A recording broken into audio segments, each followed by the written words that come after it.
شوف غصة في القلب.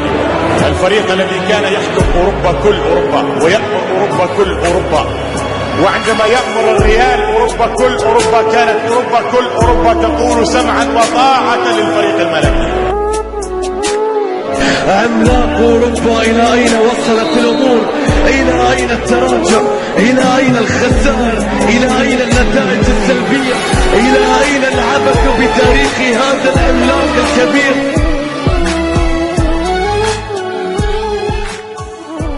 مهما صار ومهما كان خلي يقولوا واش هم، من اللي يشكر واللي ذم.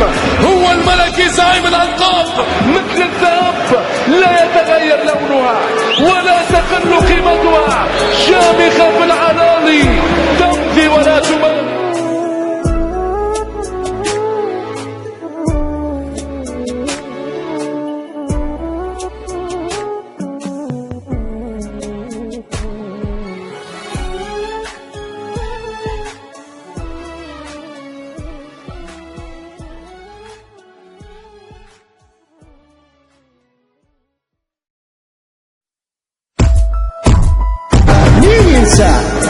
ما انساك لو ينسوك على سود الاهداف، وشلون تنسى العين صافي الهدف.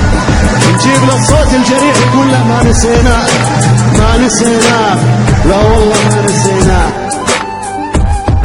رحل زيدان وترك الكثير وترك الإعجاز والإنجاز.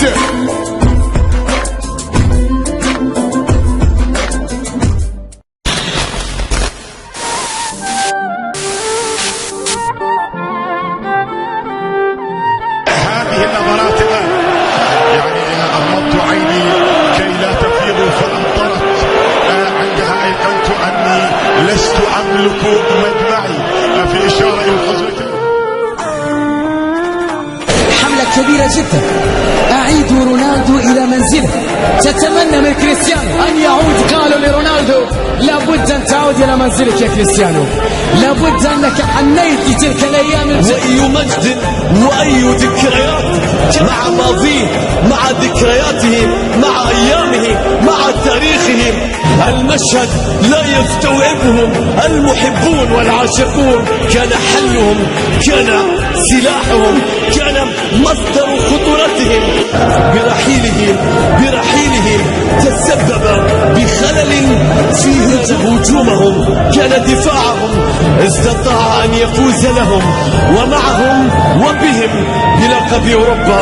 حقق معهم كل شيء وهم يقابلون من كان هجومهم، من كان يملأ الفراغ، من كان يسجل من أنصاف الفرص، من كان يأتي بالحلول في الأوقات الحاسمة، من عاد بهم.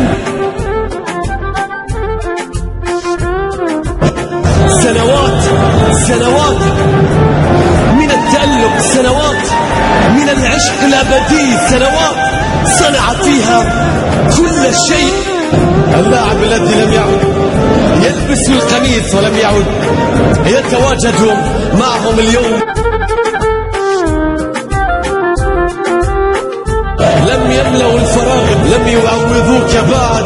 ما زالت متعلقة بك كثيرا، ما زالت تحاول أن تخفي اشتياقها، لكن إخفاء الاشتياق اختلاف. هو أحد الرجال الذين إذا ذهبت إلى الحرب تريده دائما إلى جانب